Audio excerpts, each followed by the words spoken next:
Exorcism of Roland Doe, a true story that inspired the Exorcist. Some stories are so disturbing, they blur the line between faith and fear, science and the supernatural. This is one of them, the true case of Roland Doe, a young boy whose terrifying possession shook a nation and became the inspiration for one of the most iconic horror films of all time. Background music, low Gregorian chants fading into eerie wind and distant thunder. Chapter 1, The Beginning. It was January 1949. In a quiet suburb of Cottage City, Maryland, a 13-year-old boy lived with his Lutheran family. His real name remains protected to this day, known only by a pseudonym, Roland Doe. Roland was an only child, shy, quiet.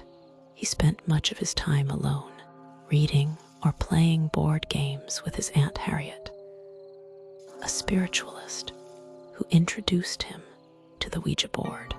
But when Aunt Harriet passed away suddenly, Roland became withdrawn, grief-stricken, angry. Then, strange things began to happen.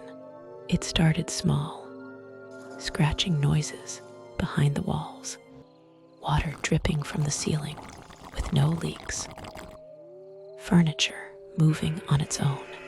At first, his family dismissed it as plumbing issues or a child's imagination. But then, Roland started to change. He would scream at night, claiming something was in the room. He had scratch marks across his body, scratches that spelled words like hell, evil, and sometimes just his name. His bed would shake violently, objects would fly across the room, and once, a family Bible was thrown against the wall. His parents turned to doctors, psychologists, and psychiatrists.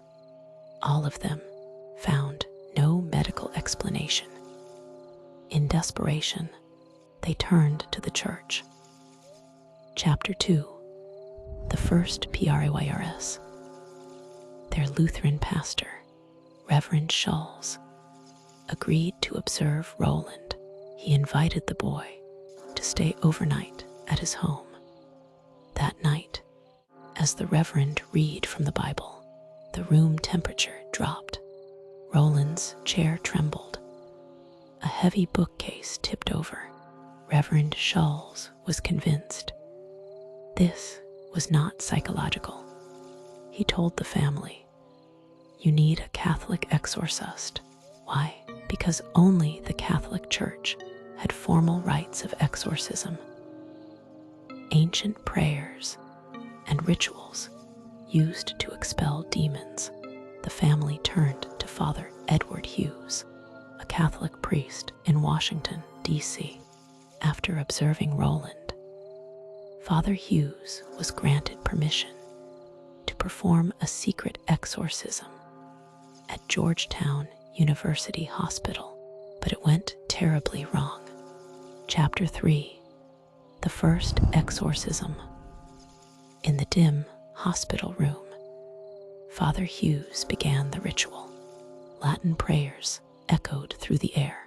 Exorcizo te, Amundasim Spiritus. Suddenly, Roland screamed in a voice that wasn't his. He broke free from the restraints, tore a spring from the hospital bed, and slashed the priest's arm from shoulder to wrist. Blood sprayed across the sheets. The exorcism was abandoned. Father Hughes never attempted it again. The family was told to leave D.C. and return to their relatives in St. Louis, Missouri.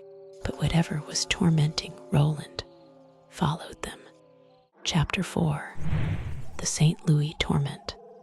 In St. Louis, the attacks grew worse. Roland would speak in Latin, a language he never learned. He reacted violently to sacred objects.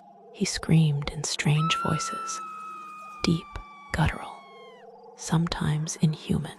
Claw marks would appear on his skin in real time, spelling Louis, as if whatever possessed him wanted them to go to St. Louis.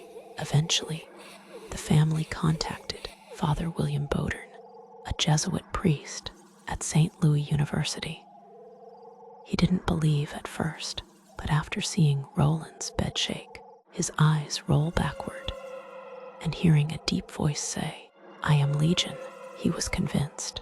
Father Bodern sought official permission from the Archbishop for an exorcism. He assembled a team: Father Walter Halloran, a young assistant priest, Father Raymond Bishop, who documented everything in a secret diary. On March 16th, 1949, in a house on Roanoke Drive, the true battle began. Chapter 5, The Exorcism begins. Night after night, the priests prayed over Roland. Each session lasted hours. He would curse, spit, vomit, growl, and levitate off the bed. Objects flew across the room. At one point, Roland broke Father Halloran's nose with a sudden blow. The words "hell and spite" appeared scratched across his chest. The room was freezing, even in spring. Lamps flickered, shadows crawled. Sometimes, Roland's voice would switch from childlike whimpers to demonic growls. Father Bodern read the rite of exorcism from the Roman ritual. "I cast you out, unclean spirit, in the name of the Father, and of the Son, and of the Holy Spirit." But the demon fought back. Roland would scream in Latin, mocking them. He vomited yellow bile that stank of decay. His eyes turned black. Onlookers said his body bent backwards until his head touched his heels. Chapter 6, Escalation. The battle lasted weeks. Roland was moved between relatives' homes and Alexian Brothers Hospital in St. Louis for safety. In one session, Roland screamed, "I am one of many. We are strong. You are weak. He is ours." It wasn't just one entity. It was a legion. They claimed they had entered through Aunt Harriet, through the Ouija board.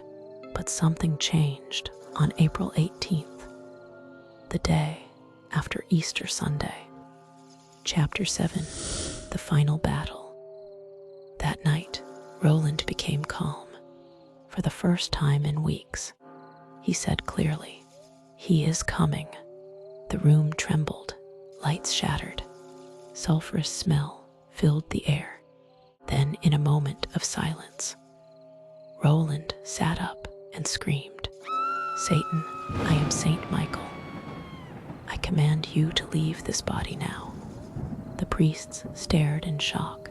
They had not taught him this. Then Roland fell back, convulsed, and screamed one final time, "He is gone." And just like that, it was over. No more voices, no more scratches, no more levitation. Roland opened his eyes and whispered, "It's quiet now." Epilogue. What happened next? Roland Doe returned to normal life. He remembered nothing of the exorcism. He went on to live a quiet, anonymous life, married, had children, never spoke publicly of the events. Father Bodern and Father Halloran kept the secret until years later, when the diary of the exorcism surfaced. Hollywood got wind of the story, and in 1973, The Exorcist hit cinemas, terrifying millions. But that was just the movie. The real story was far darker. Final note: to this day, the Catholic Church acknowledges the Roland Doe case as one of the few official exorcisms documented in modern times. Skeptics say it was mental illness. Believers say it was a war between heaven and hell. But one truth remains. Something happened to that boy in 1949, and no one has ever fully explained it. This was the exorcism of Roland Doe, a true horror story that continues to haunt the world.